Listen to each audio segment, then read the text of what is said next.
Esselamu Aleyküm ve Rahmetullahi ve Berekatuhu. Sayın Recep Tayyip Erdoğan. Ben Cuma Türkmen. Türkiye'de yaşayan yabancı Türkmenlerin vekiliyim. Sayın Cumhurbaşkan, şu anda Türkiye'de yaşayan Türkmenlerin çok sorunları olup gitti. Onu kısaca tekrar inşallah dile getireceğim. 2 dakika zamanınızı alacağım. Sayın Recep Tayyip Erdoğan, siz yakında Türkmenistan'ı sefer edeceksiniz. Türkmenistan'a gideceksiniz. Orada Türkmenistan Cumhurbaşkanı Kurbanqulu ile konuşacaksınız inşallah. Konuşsanız şunu ona iletin Kurbanqulu'ya.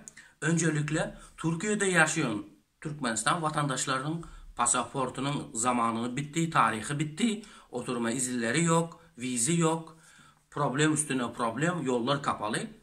Millet memleketine gidemiyor, çoluk çocuğunu göremiyor. Birincisi bu. İkincisi, Sayın Recep Tayyip Erdoğan, burada şu anda İstanbul'da bir tane ablamız var. İsmi Orazgeldi ve Durdunabat diyen ablamız. Bu kanser hastalığı yakında Allah göstermesin bir ayın içine tedavi olmasa ölecek. Bu ablamıza yardım lazım. Bu ablamız istiyor ki memlekete gideyim, toprağıma gideyim, çoluk çocuğumun yanında hiç olmazsa vefat edeyim.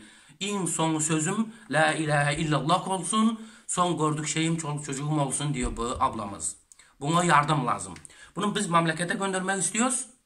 Bu Türkmenistan'ın İstanbul'da konsolosun çakalları, itleri izni vermiyor, para istiyor. Para yok şu anda, biliyorum ki zaten her yerde problem oldu.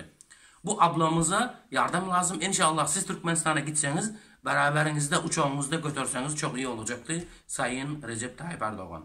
Tabi uçak biletine para yok. İnşallah sonra para olduk zaman veririz inşallah, kusura bakma. Tayyip abi, Orazgeldi ve Durdunabat ablamız şu anda İstanbul'da. Bana inşallah zaten biliyorsunuz benim numaramı biliyor. Zaten istihbaratlar biliyor benim numaramı. Telefon açsanız bu ablamıza yardım lazım. Hastahaneye koyacağız diye hastahane da kabul etmiyor. Pasaportu da yok, vizi de yok. Başka her şey yok. Bir şey var. Ne? İmanı var. Başka hiçbir şey yok. Sayın Recep Tayyip Erdoğan, şu anda biliyorsunuz bizim Türkmenler senden yardım istiyor.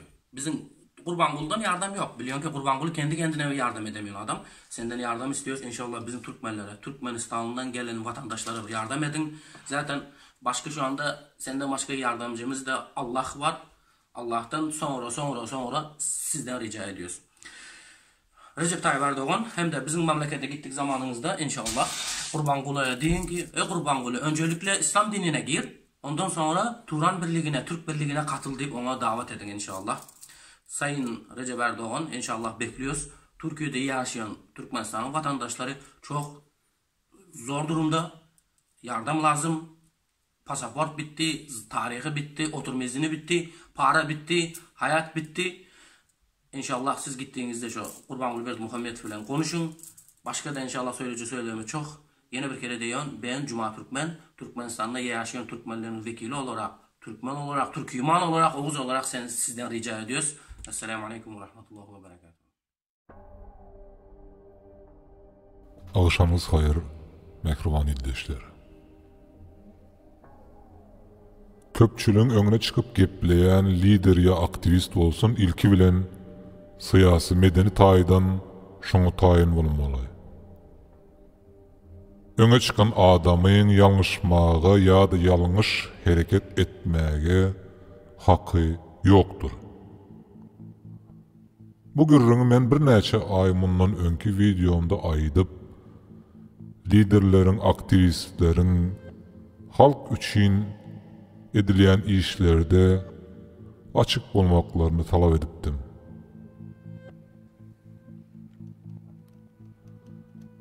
Bir adamyň ýalňyşy halky, köpçüligi uçuruma itekläp bilermi? Bir hareket etmeden öň men şol işin elbette ilki bilen ziyanlı tarafını pikir ediýärin. Halkyň hakykaty görmegine azjyk goşandym goşup bilsem maňa ýeterli. Cuma Sapar Türkmeniň Türkiýanyň prezidenti Recep Tayyip Erdoğan'a Türkmen halkynyň adyndan vekilçilik edip taýýarlanan video çykyşy maňa bu material taýynlamagy itirgi berdi. Cuma sapar inim bu video yüzlenmäňden soňra garaýyşlarymy, soragyr tekliplerimi açyk aýdaýyn. Netije çıkarmak senin bilen. Soraglara pikirlenip akıllı bir şekilde cevap berersin diýip pikir edýärin. Tekliplerden netije çıkarıp yanlışlarını düzeltsen, elbette ol senin öz awraýyň. Onda başlaýyn soraglara.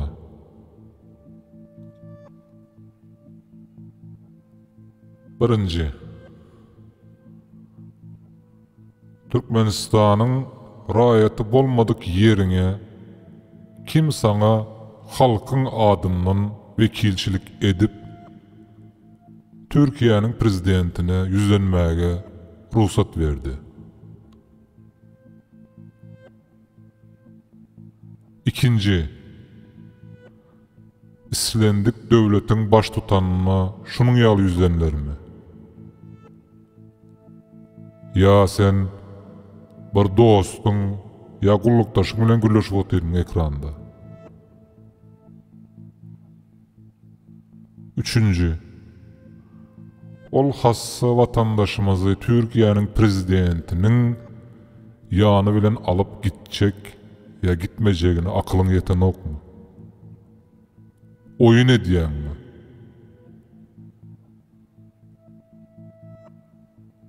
Dördüncü, Recep Tayyip Erdoganyň Berdimuhammedowy towa getirip biljekdigini onanýarsyňmy? Beşinci, bir adamy käfirlikde aýyplamanyň günäsi näme? Musulman diktator ýokmy dünýäde? Ya bolmadymy? Altıncı, siyasat bilen din garıştırlarmy? Indi olsa geçeyin tekliplere, katı görme. Birinci,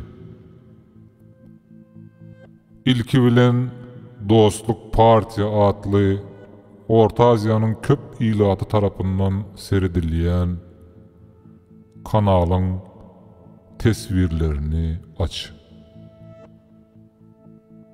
Halkyň pikirini, edýän işlerine berýän bahasyny analiz edekman.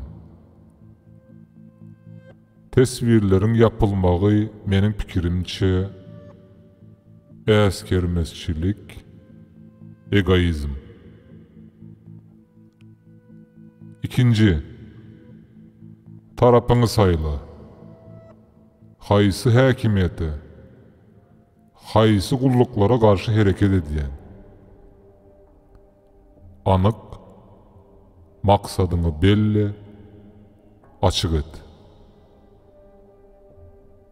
Din bilen däl de, akyl bilen hereket etmek öwren.